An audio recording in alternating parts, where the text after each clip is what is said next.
और आज की वीडियो में हम लोग बात करने वाले हैं लेबर प्रोडक्टिविटी या फिर उनके जो कोफिशिएंट्स होते हैं।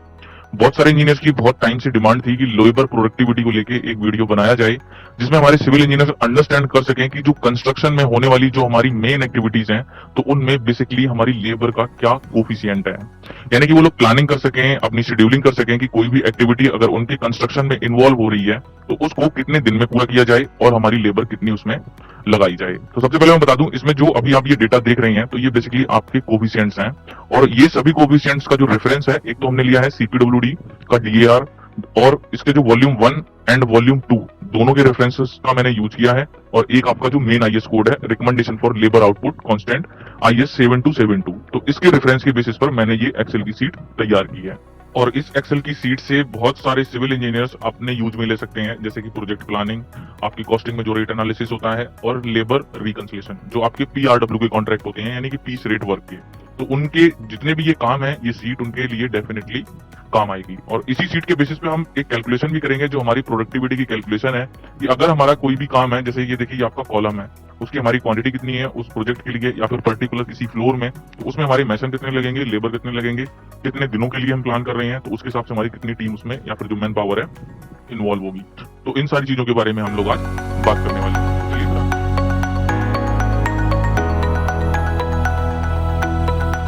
चलिए दोस्तों, अब हम लोग अंडरस्टैंड करते हैं लेबर की प्रोडक्टिविटी को। तो सबसे पहले कुछ बेसिक चीजें आपको क्लियर होनी चाहिए, जैसे कि ये जो भी कोफिशिएंट्स आपके आईएस कोड में सीपीडब्ल्यूडी की गाइडलाइन में दिए गए हैं, तो बेसिकली ये आपके स्टैटिकल डेटा है, ना कि डेफिनेट। स्टैटिकल डेटा का मीन्स है कि इनमें वेरिएशन भी हो सकती है।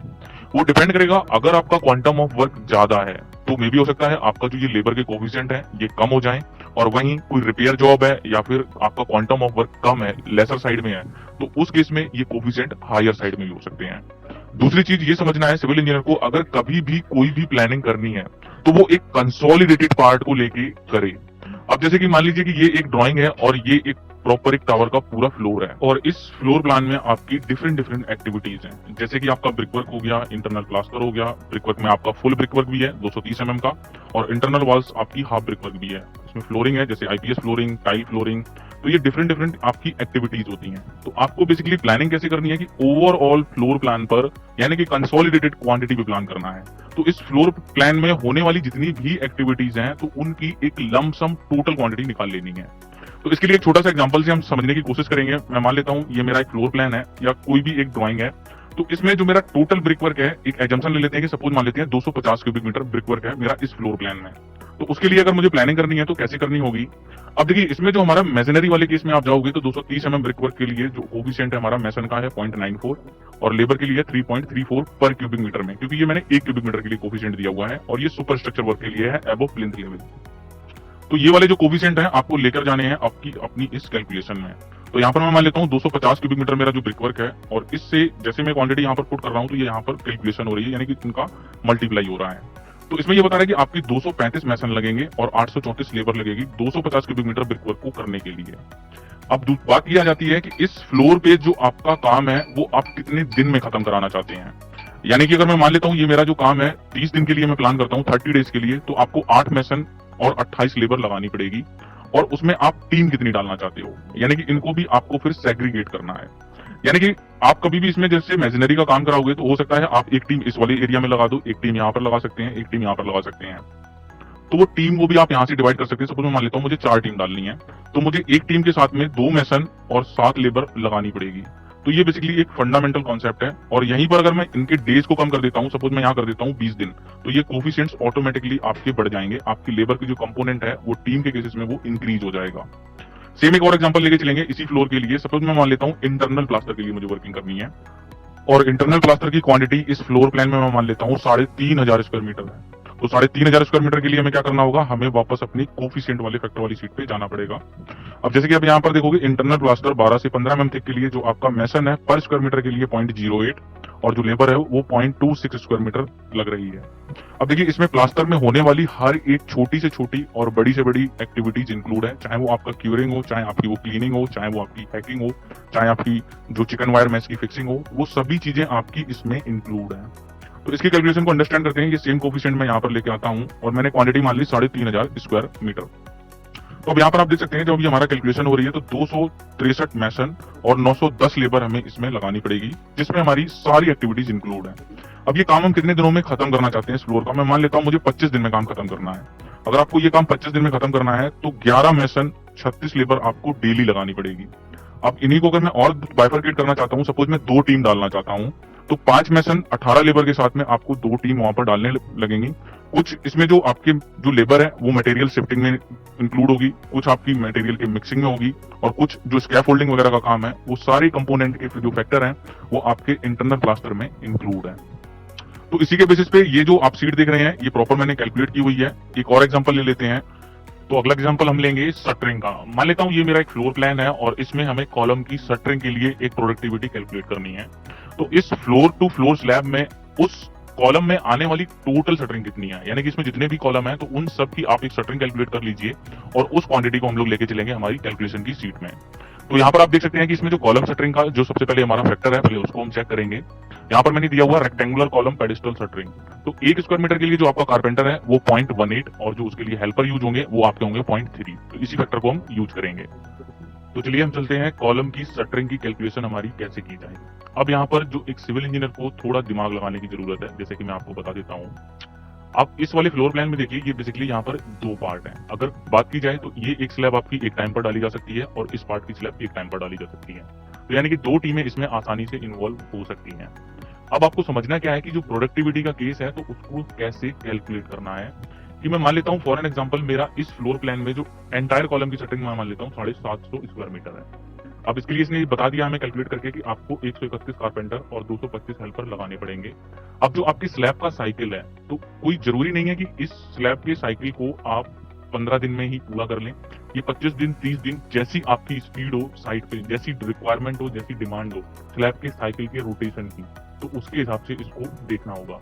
अगर मेरी रोटेशन 30 दिन की है स्लैब की तो समझ जाइए कि उसका जस्ट 50 जो आपका 15 डेज है 50% वो आपका कॉलम के केस में यूज होना ही होना है। तो वही मैंने यहाँ पर किया हुआ है, 15 दिन का कॉलम के लिए मैंने साइकिल पकड़ा है, और क्योंकि बाकी के जो आगे के 15 दिन है वो हमारे स्लैब के केसेस में यूज होंगे। तो उसके लिए यहाँ पर ये बता रहा है कि आपको 9 कारपेंटर और 15 हेल्पर आपको लगाने पड़ेंगे पर डे। और इसमें अगर आप टीम बनाना चाहते हो तो आप 2 टीम भी बना सकते हो, जिसमें आपको बता रहा है कि 4 कारपेंटर के साथ 8 लेबर आपको लगानी पड़ेगी। अगर वो आपकी 2 टीमें काम करती हैं, एक टीम आपकी इसमें काम करती है और एक टीम इसमें करती है। और अगला एग्जांपल लेते हैं नेक्स्ट 15 दिन के लिए, जब हमें इसकी स्लैब और बीम की शटरिंग करनी है। तो चलिए चलते हैं उसके कोफिशिएंट फैक्टर पे कि उसके लिए हमारा लेबर का कंपोनेंट क्या कहता है। इसमें ये बता रहा है कि 0.13 आपके कारपेंटर और 0.23 हेल्पर लगाने होंगे अगर आपको इस स्लैब के लिए जो शटरिंग का काम करना है। अब हमें इसकी करनी होगी कैलकुलेशन इन फैक्टर्स के बेसिस पे। तो चलिए चलते हैं हमारा बीम एंड स्लैब की शटरिंग। अब देखिए इसका जो एरिया है अप्रोक्सीमेट 2000 स्क्वायर मीटर के आसपास है। तो एक आराम से एरिया मान ले रहे हैं कि 2000 स्क्वायर मीटर हमारी स्लैब की शटरिंग है उस फ्लोर प्लेट में। तो इसमें आप देख सकते हैं कि 300 जो है वो आपके कारपेंटर है और 450 लेबर उस शटरिंग को लगाने में यूज होगी। इसके बाद में जो आपका साइकिल है वो मैं यहाँ पर कर देता हूँ 15 दिन का। तो आपको 20 कारपेंटर और 30 लेबर लगानी पड़ेगी, और 2 टीम अगर आप डालते हो तो आपको 10 कारपेंटर, इसको मैं डिवाइड कर देता हूँ, 10 कारपेंटर और 15 हेल्पर लगाने पड़ेंगे।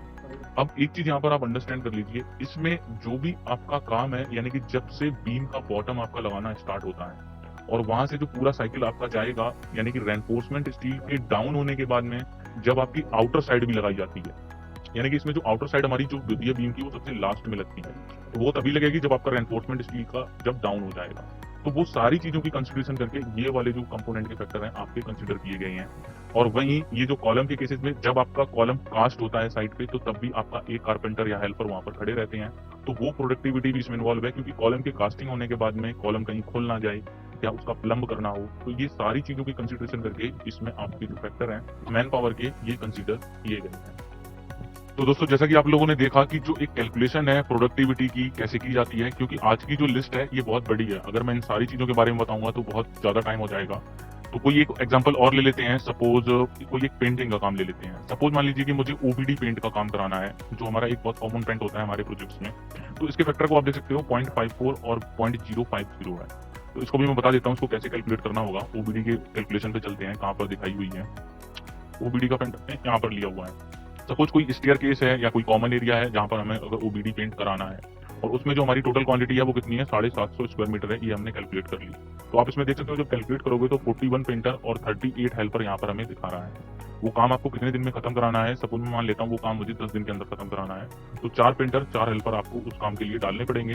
अगर उन्हीं काम के लिए अगर आप 2 टीमें लगा देते हो तो 2 पेंटर और 2 हेल्पर की 2 सेपरेट टीमें हो जाएंगी। तो इसी के बेस पे ये जो पूरी सीट है ये इसी के हिसाब से मैंने बनाई हुई है कि कोई भी सिविल इंजीनियर आसानी से इन चीजों को कैलकुलेट कर सके।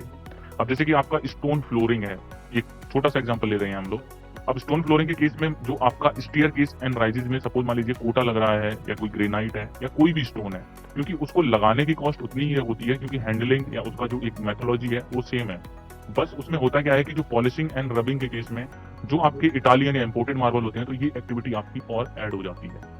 तो आपको कैसे समझना है कि कोई एक स्टेयर केस है और एक फ्लोर में उसमें मान लेता हूँ 28 स्क्वायर मीटर हमारा स्टोन आ रहा है, तो उसमें मैसन हमारा बता रहा है 0.2 और हेल्पर बता रहा है 0.58। तो इसमें आप देख सकते हैं कि इसमें बता रहा है कि 5 मैसन और 16 हेल्पर के साथ वहां पर आपका जो स्टेयर केस में जो स्टोन है वो लगेगा। कितने दिनों में आप लगाना चाहते हो, मैं 3 दिन में लगाना चाहता हूँ तो 2 मैसन और 5 हेल्पर मुझे पर डे लगाने पड़ेंगे। अब इसको मैं मान लेता हूँ मुझे 2 दिन में कर देता हूँ तो 3 मैसन और 8 लेबर मुझे पर डे लगानी पड़ेगी। तो ये एक डिपेंड करता है कि आप कैसे उन चीजों को करना चाहते हो, और जिनको कैलकुलेट करने के बाद में जो भी ऑप्टिमम डेटा आपको रिसीव हो वो आपकी प्रोडक्टिविटी में कैलकुलेट किया जाएगा। सेम है जैसे आप देख रहे हैं आईपीएस फ्लोरिंग के लिए है तो वो भी मैंने यहाँ पर लिया हुआ है। इसके बाद में एसी ब्लॉक का काम है तो उसकी भी प्रोडक्टिविटी मैंने यहाँ पर डाली हुई है, और उसी के हिसाब से आप अपने प्रोजेक्ट की प्लानिंग के लिए ये एक्चुअल में जब आप वर्किंग करेंगे तो इसका जो कॉन्सेप्ट है यानी कि इन जो कोफिशिएंट का जो कॉन्सेप्ट है वो आपको आसानी से पूरी तरह से समझ में आएगा। तो ठीक है दोस्तों, फिर मिलेंगे नई वीडियो में।